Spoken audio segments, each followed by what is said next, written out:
In Grenada, the considered main opposition National Democratic Congress recently announced that it was pulling out of the current process of constitution reform on the grounds that it is not getting all that it wants. The commission is represented by many different groups in society: the political parties, churches, NGOs, businesses, and so on. The commission has come up with a set of recommendations for Grenadians to consider in the referendum it is still hoping will be held sometime this year.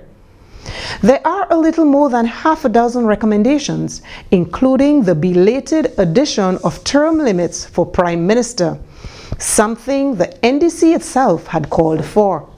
The party, led by Nazim Burke, and we are using led loosely, said it is not opposed to any of the recommendations, only that there should be more. The truth is, the NDC will have to convince people other than its most ardent supporters that its move is not steeped in just its deep political calculations to simply not cooperate. They will have a hard time convincing people that they should vote against the things they are for, since they are not opposed to the recommendations. If the NDC is not careful, it will quickly become the party of no. No to Grenada joining the Caribbean Court of Justice. No to entrenching women's rights. No to adding Carriacou and Petite Martinique to the name of the state.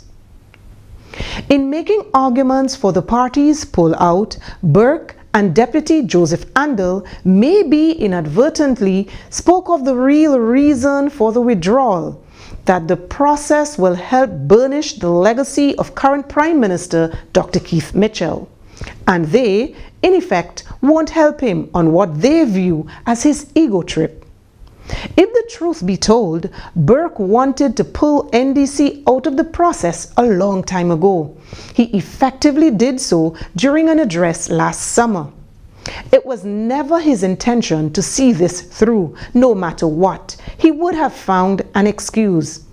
The withdrawal must be seen on the context of support for the process that some senior members of his party have publicly stated they are for. Former Prime Minister Tillman Thomas, who for the most part was his party's member on the commission last year, made some telling comments about his party's then potential all or nothing approach. This is what he said back then.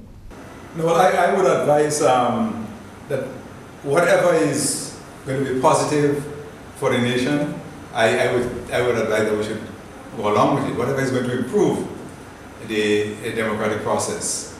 But again, you see, in politics, you know, politics is something that people look at the situation and see what mileage can be made from a situation. One doesn't know. So I cannot speak for the party on that matter, but I could say I believe, an incremental change in the constitution, I think is something that we all should go along with.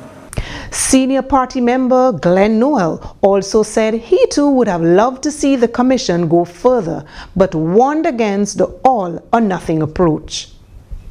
The NDC is a political party, and at times, political parties engage in naked political calculations, nothing more, nothing else. And given the nature of the game, even that has its place, but they just need to truthfully say so.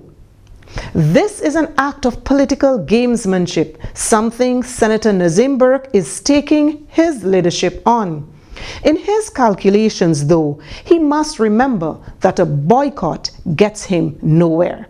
The constitutional adjustments will pass with a 2/3 majority of those who vote and not of the entire registered voting population. We will continue to watch this with interest.